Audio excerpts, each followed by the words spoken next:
So, we want to show you how to quantify your journey from not enough money to lots of money, or from sickness, arthritis in your hips, to feeling wonderful, or from a relationship that isn't working to one that is fabulous in all ways, or to a business enterprise that you can't get off the ground to one that is functioning so powerfully that thousands are employed and millions are benefiting. In other words, we want you to quantify your journeys between where you are and where you want to be. And the way you do that is by being aware that every indication to you is vibrational, and by understanding what the indicators are. This is always true. What I think and how I feel and what manifests is always a vibrational match. But here's the big kicker. What manifests isn't manifesting instantaneously.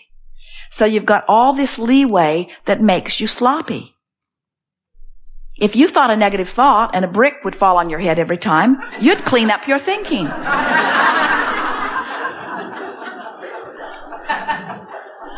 But you're not here to be punished about your thinking. You're here to understand your thinking. You're here to use your thinking, your focus, to create. And it is such a delicious experience to come into conscious awareness that what I'm thinking right now and what I'm feeling about it is setting into motion something in my vibrational future.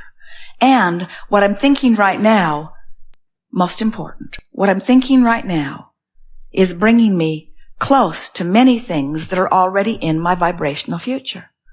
Can you see how someone could get their heart broken, and then they could get sick, and then they could lose all of their money, and then they could wreck their car all in the same week? In other words, it's easy to understand how they get focused in that place of despair, and then the only thoughts that they have access to are thoughts like that, and so they just beat the drum of it, beat the drum of it, beat the drum of it. And if they've been doing it for a while, then their vibrational escrow's full of all that kind of stuff, and in a very short period of time, they begin manifesting the results of how they've been feeling, you see.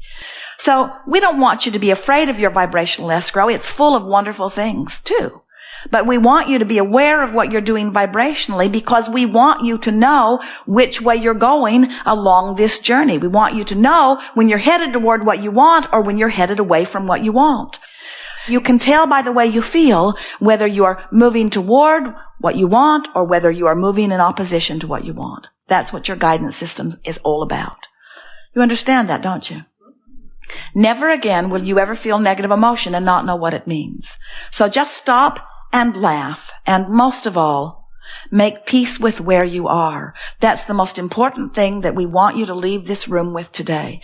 Because if you're here relative to money or relative to abundance of any kind or relative to wellness or relative to relationship, if you're here and you want to be here and you're condemning the fact that you're here, you cannot budge at all toward what you want, because your condemnation of where you are is holding you so much here. It's as if you've got your feet nailed to the floor. You've got to make peace with where you are. And think about it. When you give yourself a break, or when you give somebody else a break, when you try to make it better, when you try to make the best of something, don't you feel relief when you do that? Have you ever made a mistake? And have you ever been in a situation where someone whose opinion you care very much about noticed that you had made the mistake? And then have you ever had the benefit of that person who you care very much about their opinion, who saw you make the mistake? Have you ever seen them laugh and say, "Isn't that the way we all do?" Esther tells people, the reason I'm so smart is because I've made all of those mistakes. I made them all. And then she offers a joke, like the one-armed alligator wrangler, she says, we learn as we go. In other words, looking for a way or a reason to diffuse the feeling. And when someone does that in the midst of your feeling uncomfortable about your mistake, what do you feel? You feel relief, don't you? In other words, someone has helped you make peace with where you are. When you try to make the best of something, you move closer into vibrational alignment with what you want. When you try to make the worst of it, you're moving in opposition. So why does anybody make the worst of it? Why do you make the worst of something? Well, you make the worst of it because every fiber of your being knows that things are supposed to go well for you. And when they're not going well, you're sort of freaking out because you know it is supposed to be better. And you've also had so many people say, now, why did you do that? And so you've gotten in this habit of explaining. Because, most of the people around you don't really remember about this vibrational stuff.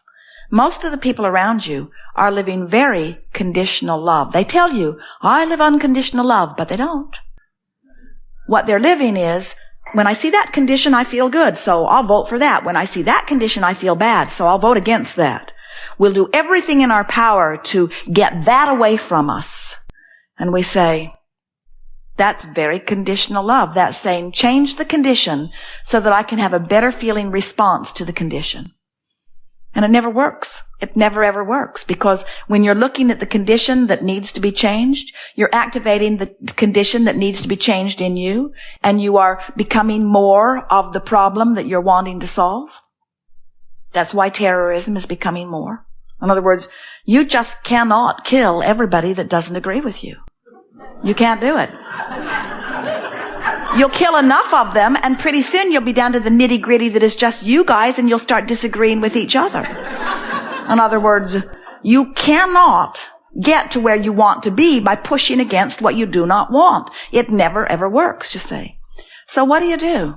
What do you do when you're standing in the midst of a culture or an environment or a house or a marriage, a relationship, a situation where you clearly see things that you do not want to see? What do? They make you feel bad when you see them. Don't you want to instruct those people to clean up their act? Little Kate, granddaughter Kate, 3 years old, adorable in every possible way. Esther looks at her and turns inside out with love. Kate is the perfect being. She is so lovable. So easy to love. Just look at her. Just listen to her. Just remember her. Just think about her in any way, upside down, all around. Just think about her. And love radiates from you. And shouldn't everybody damn well be that way? In other words, shouldn't everybody be that lovable? When you got a lovable one like that, sure makes you not like the ones that aren't lovable very much. And don't they all owe it to you to be just that lovable? And we say, therein lies your problem. There are lovable ones that you love, and then there are not lovable ones that you hate. And then you demand that they change the way they be so that you can feel better. And we say, oh, what a big job you have. Just when you get your son understanding what you need to be happy, trained really well, he meets some girl and does what she wants.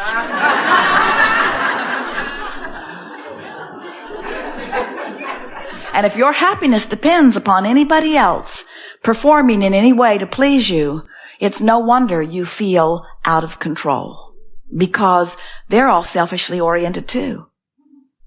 One of the most humorous things we ever hear is when a very selfish one says to you, don't do that, you selfish one. And what they mean is, don't satisfy your selfishness, satisfy mine. And you just got to wonder who gets to decide whose selfishness gets to be satisfied. And we say Source has decided long ago. Everyone gets to have their selfishness satisfied. Every perspective of self is of paramount importance to Source. And when you are in alignment with your own desire, your world will be perfect. When you think about it, if every point of consciousness standing in every situation were preferring something and Source was answering every preference, then wouldn't the whole be better off?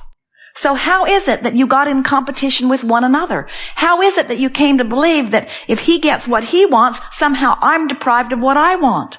Why do you put yourself in competition for the same prize when the resources are infinite? In fact, the resources expand exponentially to the percentage or the perfection of your desire.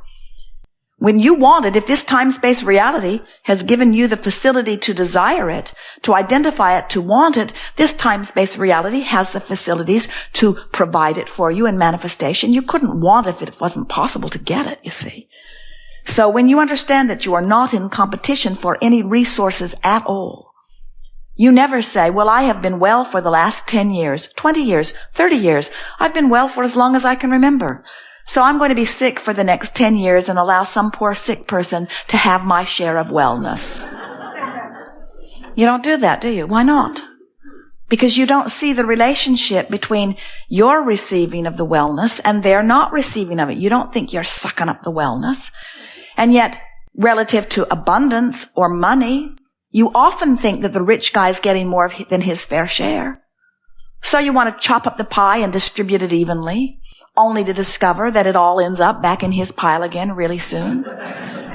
So you divide it all up and spread it all out evenly again. It all ends up over in his pile again very soon. And you say, what's going on? I must not be worthy. And we say, no, you're just beating the drum of not enough money. He's beating the drum, money comes easily to me. He's beating the drum that says, they can't take it away from me as fast as I can earn it. He's beating the drum that says, this is an abundant universe and all good things come to me. And it's fun to figure out how to let it in. And I'm not taking score of my well-being by my money. I'm taking score of my well-being by how good I feel. And this is really fun. I'm really enjoying the money flowing into my experience. It's a poor guy over here saying, you've got all the money. You've got all the money. How come you've got all the money? Why do you think he's got all the money? You get a few billion people complaining that he's got all the money. Sure, he's going to get all the money. In other words, the things you vote most against, you're really voting for the other side. When you vote against somebody, when you push really hard against something that you do not want, you're holding yourself in vibrational discord to something that you do want. In other words, you help the other guy win over and over and over and over in pushing against what you do not want. Well, this has been fun.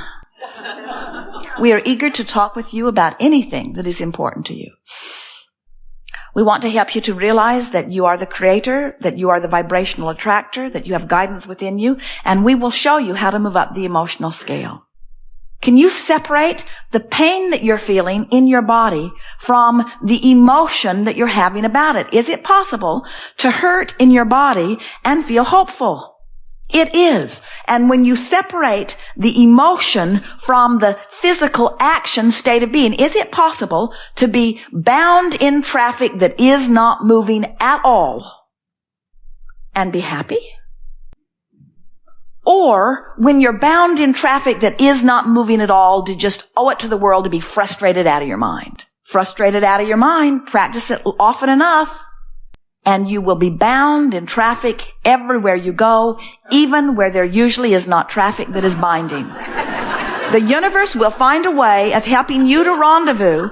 You'll brush your teeth just that much longer. You'll take that one more phone call, or you'll forget what you're doing and turn left instead of right, and you'll find yourself right in the middle of what you've been practicing vibrationally.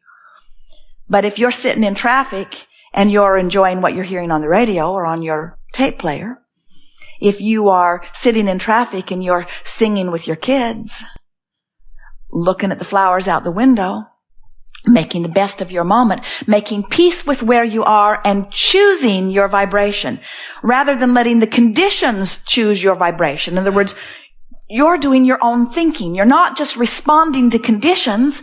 You're thinking in spite of conditions or along with conditions. Can you feel the difference?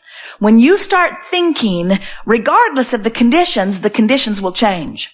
But if you only think about the conditions, nothing can change for you. You see it, you comment on it, you see it, you think about it, you see it, you tell others about it, you see it, you remember it, you see it, you comment on it, you see it, you tell others about it, and then it actualizes around you and you say, well, it's true. Shouldn't I tell the truth?